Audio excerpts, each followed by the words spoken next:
This is the Haley Reeves home, now known as the Gray Marie home.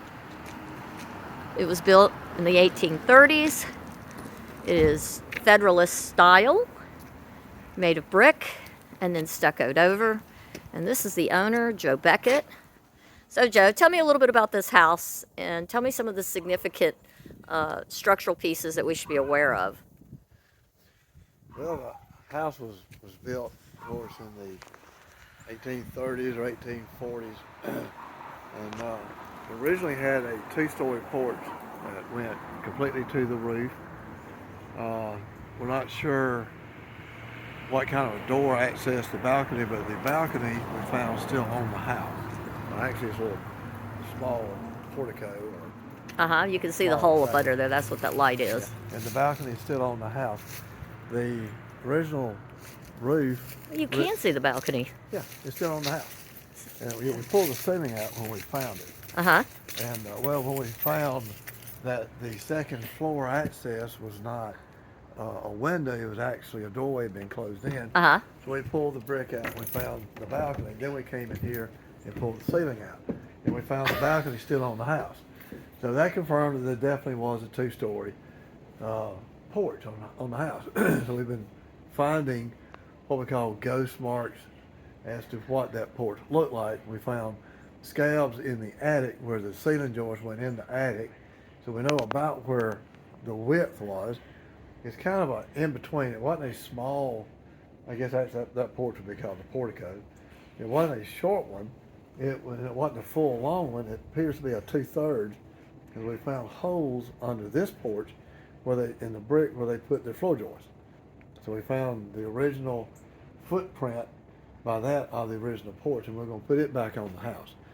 And as far as we haven't been able to find any pictures as to what kind of style, we think we have found one of the original columns still on the back porch, and that would give us a style of the capitol and the trim, an indication of what the front looked like. And it was square, Federal, all the way. And so we're going to put all that back on the house. And of course the house has, you just see two floors. It has another floor, entire floor underground with brick floors and fireplaces. And when I bought the house, it was that access under the stairs was a bathroom, well, half toilet. So I was cleaning up the basement. It was like a dump down there. And we found the original stairs laying on the floor. So we pulled the bathroom out and put the stairs back in. So we now have access, as they have when the house was built, from inside the house down the stairs. And those were the original servants' quarters, correct? Correct. And they've got brick floors, fireplaces, all that still intact with the original doors, trim. Plaster's starting to fall off walls. We're going to restore it. But it's intact. How rare is it to find an intact porch like this, much less the intact basement? It's I say 1 in 1,000, maybe, because when they put a porch, single-story porch, they usually rip that off, or it's rotted. This porch rotted. The original porch did. And so normally that causes rot to the balcony. Just pull it off. Yeah. So the porch it's a big long porch now, and this porch will come off. Yeah, this porch will come off. We may leave the framing. We're actually going to put the originally had cedar planks, like 8-inch wide planks. So we're going to put the original planks back on the floor. Most people are replacing them with treated 1x4s, tongue and groove, because it lasts longer. It's pretty expensive plus time consuming to replace that.